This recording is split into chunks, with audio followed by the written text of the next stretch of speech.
আসসালামু আলাইকুম ওয়া রাহমাতুল্লাহি ওয়া বারাকাতুহু। সম্মানিত দর্শক শ্রোতা দিনী ভাই ও বোনেরা, আশা করি মহান আল্লাহ তাআলা আমাদের সবাইকে অনেক অনেক ভালো রেখেছেন, সুস্থ রেখেছেন, আলহামদুলিল্লাহ। সমস্ত প্রশংসা সেই মহান আল্লাহ তাআলার, যিনি আমাদেরকে হায়াতের জীবন দান করেছেন, সৃষ্টির শ্রেষ্ঠ জীব আশরাফুল মাখলুকাত হিসেবে দুনিয়াতে পাঠিয়েছেন এবং সর্বশেষ এবং সর্বশ্রেষ্ঠ নবীর উম্মত হিসেবে আমাদেরকে দুনিয়াতে পাঠিয়েছেন। এই জন্য আসলে সমস্ত প্রশংসা মহান আল্লাহ তাআলার জন্যই। আসলে আল্লাহ তাআলাই সব কিছু করেন। আল্লাহ তাআলা আমাদের হায়াতের মালিক, মওতের মালিক, সম্মান ইজ্জত কর্তৃত্বের মালিক আল্লাহ তাআলাই। এই জন্য আল্লাহ তাআলার দরবারে লাখো কোটি এভাবে শুকরিয়া আলহামদুলিল্লাহ। এবং দরুদ সেই রাসূলের উপর যাকে সৃষ্টি করে মহান আল্লাহ তাআলা আসমান জমিনের সম্মান ইজ্জত মর্যাদা বহু গুণে বাড়িয়ে দিয়েছেন। তিনি ছিলেন সাইয়্যিদুল মুরসালিন খাতামান নাবিয়িন রাহমাতাল লিল আলামিন, যার আলোয় আলোকিত হয়েছে সারা বিশ্ব। বলা হয় যে আল্লাহ তাআলা যুগে যুগে অসংখ্য নবী রাসূল দুনিয়াতে পাঠিয়েছিলেন, বলে এইভাবে দুনিয়াতে দিনকে প্রতিষ্ঠিত করার জন্য। হযরত আদম আলাইহিস সালাম থেকে শুরু করে হযরত মুহাম্মদ সাল্লাল্লাহু আলাইহি সাল্লাম পর্যন্ত 1,24,000 মতান্তর, 2,24,000 নবী এবং 313 জন রাসূল।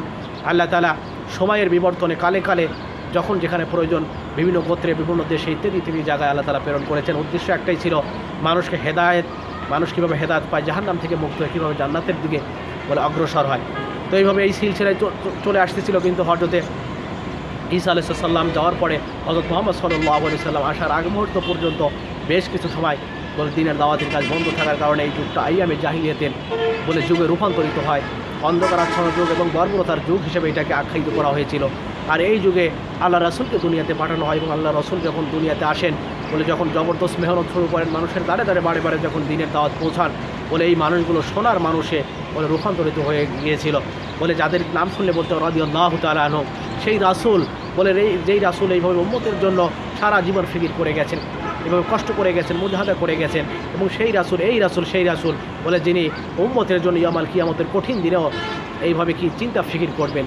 হ্যাঁ, অথচ অন্যান্য নবী রাসূল এবং অন্যান্য যারা বলে হক্কানি আলেম হবে, অলি হবে, বড় বড় দরবেশ, অর্থাৎ আল্লাহর সলিন বান্দা যারা হবে, তারাও ইয়া নাফসি, অর্থাৎ আমরা নিজে বাসি এইভাবে কি ব্যস্ত থাকবে, পেরেশানির মতো থাকবে। অথচ সেই দিন আল্লাহ রাসূল আমাদের জন্য হাউজে কাউসারে এবং দাঁড়িয়ে থাকবে বলে আমাদের পানি পান করানোর জন্য। এই ধরুন সেই রাসূলের উপর দরুদ, এবং দরুদ পড়লে কিন্তু লাভ আছে, যদিও আমরা পড়তে চাই না। ধরা একবার যদি দরুদ পড়া হয় আল্লাহ রাসূলের উপরে, একবার দরুদ পড়ার কারণে আল্লাহ তাআলা ওই ব্যক্তির উপরে 10টা রহমত বলে নাজিল করে। বলে শুধু যদি এতটুকু পড়া হয় যে সাল্লাল্লাহু আলাইহি ওয়াসাল্লাম, তারপরেও বলে এই সওয়াবের এই নেকির বলে আমরা অন্তর্ভুক্ত হয়ে যাব। তো যাই হোক, সম্মানিত দর্শক শ্রোতা দিন ও ভাই বোনেরা, আপনারা যেখান থেকে এই মুহূর্তে এই ভিডিওটা দেখছেন, বলে দেশে বা প্রবাসী, গ্রামে বা শহরে, পথে বা প্রান্তরে, বলে সবাইকে আমরা আমাদের চ্যানেলের পক্ষ থেকে আপনাদের জানাই আন্তরিক ধন্যবাদ এবং মোবারকবাদ। আশা করি মহান আল্লাহ তাআলা আপনাদের সবাইকে, আমাদের সবাইকে অনেক অনেক ভালো রেখেছেন, সুস্থ রেখেছেন, আলহামদুলিল্লাহ। দিন আল্লাহ তাআলার কাছে অত্যন্ত প্রিয় এবং মাহবুব, এবং আল্লাহ তাআলা মানব জাতির সুখ, শান্তি এবং সফলতা এবং কামিয়াবি কিন্তু দিন মানার মধ্যেই কি রেখেছেন। এই জন্য আমরা প্রত্যেকেই আমাদের উচিত, আমরা চাই যেন দিনের সাথে সম্পৃক্ত হতে পারি। দিনের যেখানে আলোচনা হয়, দিনের কথাবার্তা হয়, দিনের যেখানে মজলিস বলে জিকিরের মজলিস, সেই মজলিসগুলোতে, এই আলোচনাগুলোতে আমরা যত বেশি সম্ভব আমরা যেন সময় দিতে পারি। আল্লাহ তাআলা আমাদের সেই তৌফিক দান করুক। ভিডিও শুরুর আগে প্রত্যেককে অনুরোধ করব, ভিডিওটা শেষ পর্যন্ত দেখবেন এবং যদি এখান থেকে ন্যূনতম কোনো কিছু শিক্ষার থাকে, ভালো কিছু থেকে থাকে দিনের লাইনে, বিশেষ করে ইসলামের লাইনে, ঈমান আমল লাইনে যদি একটু উপকারী হয়, তো সেক্ষেত্রে অবশ্যই ভিডিওটা শেষ পর্যন্ত দেখবেন এবং দিন প্রচারের উদ্দেশ্যে ভিডিওটা কি শেয়ার করে দিবেন। তো আমরা ফাজরের নামাজ থেকে নামাজের যে গুরুত্ব, ইসলামে আসলে নামাজ পড়লে কী কী লাভ হবে, না পড়লে কী কী ক্ষতি হবে, এবং নামাজ পড়ার সঠিক তরিকা বা পদ্ধতিটা কি, এইভাবে আমরা কোরআন এবং হাদিস থেকে জানার চেষ্টা করছি। বলে আল্লাহ রাসূল বলে কীভাবে নামাজ পড়েছেন, সাহাবী আজমাইনদেরকে কীভাবে নামাজের শিক্ষা দিয়েছেন, বলে আমরা এই বিষয়গুলো জানার চেষ্টা করছি। তো আজকে আমাদের মোটামুটি আমাদের আসলে পূর্বে অনেক কিছু পর্ব এভাবে অতিবাহিত হয়ে গেছে। তো আমরা আজকের পর্বে জানার চেষ্টা করব যে জামাতের সঙ্গে নামাজ পড়ার ফজিলত, অথবা জামাতে যদি নামাজ না পড়া হয় সেক্ষেত্রে বলে কী হবে। তো চলুন কথা না বাড়ি আমরা মূল আলোচনার মধ্যে প্রবেশ করি। নবী করিম সাল্লাল্লাহু আলাইহি ওয়াসাল্লাম ইরশাদ ফরমাইয়াছেন, ওই ব্যক্তির কাজ একেবারেই জুলুম। আল্লাহ রাসূল ইরশাদ করেন, ওই ব্যক্তির কাজ একেবারেই জুলুম। ওই ব্যক্তিটাকে এখন ওই ব্যক্তির কাজ একেবারে জুলুম, যে ওই ব্যক্তির কাজ একেবারে জুলুম, কুফর এবং মুনাফিকি। তিনটে কথা বলা হয়েছে, জুলুম, কুফর এবং মুনাফিকি। ওই ব্যক্তির কাজ একেবারে জুলুম, কুফর এবং মুনাফিকি। যে ব্যক্তি আল্লাহর দিকে আহ্বানকারীর অর্থাৎ মুয়াজ্জিনের ডাক শুনিয়াও মসজিদে হাজির হয় না। অর্থাৎ এখানে বলা হয়েছে যে কোনো মুসলমান বা কোনো আল্লাহর বান্দা যদি নামাজ শোনার পরে, আজান শোনার পরে, মুয়াজ্জিন সাহেব যখন আজান দিবে, বলে আজান শোনার পরে যখন সে বিনা মসজিদে হাজির না হয়, বলে এই কাজটাকে বলা হয়েছে জুলুম, কুফর এবং মুনাফিকি।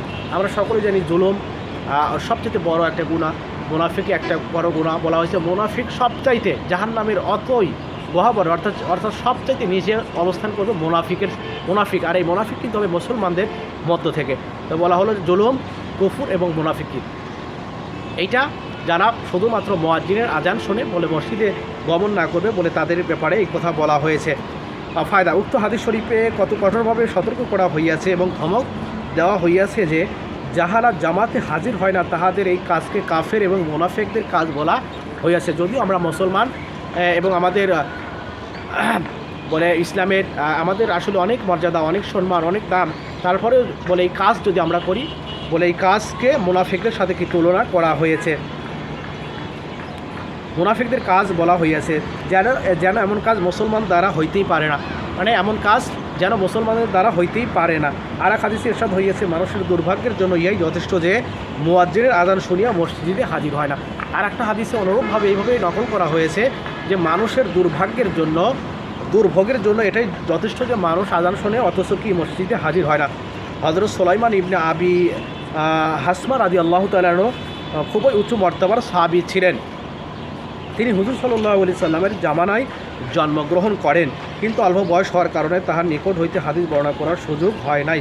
হযরত ওমর রাদিয়াল্লাহু তাআলা আনহু তাহাকে বাজারের তদারকি কাজের দায়িত্ব দিয়েছিলেন। ঘটনাক্রমে একদিন ফজরের জামাতে শরীক হইতে পারে নাই। হযরত ওমর রাদিয়াল্লাহু তাআলা আনহু খবর নেওয়ার জন্য তাহার বাড়িতে তশরিফ লইয়া গেলেন এবং তাহার মাকে জিজ্ঞাসা করিলেন, সুলাইমান আজ ফজরের নামাজে হাজির হয় নাই কেন? তাহার মা বলিলেন, সারা রাত্র সে নফল নামাজে মশগুল ছিল, তাই ঘুমের চাপে চোখ লাগিয়ে গিয়েছিল। হযরত ওমর রাদিয়াল্লাহু তাআলা বলিলেন, রাতভর নফল পড়া অপেক্ষা ফজরের নামাজ জামাতে আদায় করা আমার কাছে বেশি পছন্দনীয়। হযরত ওমর রাদিয়াল্লাহু তাআলার মতো একজন উঁচু মর্তাবার সাহাবী, যাকে কিনা আল্লাহ রাসূল বলেছেন যে আমার পরে নবী হওয়ার যদি নবী হতো বা নবী হওয়ার মতো যদি কারো যোগ্যতা থেকে থাকতো বলে সেটা হতো ওমর। হযরত ওমর রাদিয়াল্লাহু তাআলা আনহু বলে এত বড় মাপের সাহাবী ছিলেন এবং আল্লাহ তাআলার হুকুমকে এত শক্তভাবে সে আঁকড়ে ধরেছিলেন যে শয়তান বলে আল্লাহ রাসূল হযরত ওমর রাদিয়াল্লাহু তাআলা যে রাস্তা দিয়ে যাইতো বলে শয়তান 40 দিন সেই রাস্তা দিয়ে যাওয়ার সাহস করতো না। বলে যিনি খোলাফায়ে রাশিদিনের মধ্যে অন্যতম একজন খলিফা ছিলেন, বলে তিনি এইভাবে যিনি কিনা এইভাবে কি দুনিয়াতে জান্নাতের সার্টিফিকেট পেয়ে গেছেন, বলে তিনি এইভাবে বলতেছেন যে আমার কাছে সারা রাত্র নফল নামাজ পড়ার চেয়ে বলে মসজিদে গিয়ে ফজরের নামাজ জামাতে পড়া উত্তম। এই জন্য আসলে এই বিষয়গুলোর দ্বারা জামাতের গুরুত্ব বোঝানো হয়েছে। আসলে প্রকৃততে প্রত্যেকটা জিনিসের প্রত্যেকটা কাজের কিছু নিয়ম তরিকা আছে, পদ্ধতি আছে, যদি সেইটাকে অনুকরণ না করা হয় তবে ওই কাজের দ্বারা কিন্তু ফায়দা হয় না। যেহেতু আমরা নামাজকে আদায় করি এবং সেটা লাভের জন্যই করি, বলে এই জন্য আমরা যে কোনো কাজ, শুধু নামাজ কেন দুনিয়াবি যে কোনো কাজ করি আমরা কিন্তু লাভের জন্যই করি, সামনে লাভ থাকে, লাভ ছাড়া আসলে কোনো কাজ করা হয় না।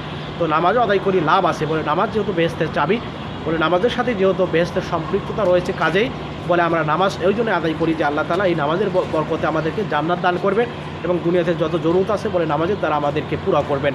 তো নামাজটা যদি সঠিকভাবে, সঠিক পদ্ধতিতে, সঠিক তরিকায় যদি আদায় না করা হয় তাহলে কিন্তু এই নামাজের দ্বারা যে ফায়দা হওয়ার কথা, যে লাভ হওয়ার কথা, বলে এটা কিন্তু হবে না। এই জন্য মহান আল্লাহ তাআলা আমাদের সবাইকে সঠিক বুঝ দান করুক। এই জন্য আমাদের একটু অ্যানালাইসিস করা দরকার, কোরআন হাদিস সম্পর্কে একটু জানার চেষ্টা করা দরকার। বলে অন্ততপক্ষে অন্তরের মধ্যে এই তামান্না, এই আকাঙ্ক্ষাগুলো থাকা দরকার।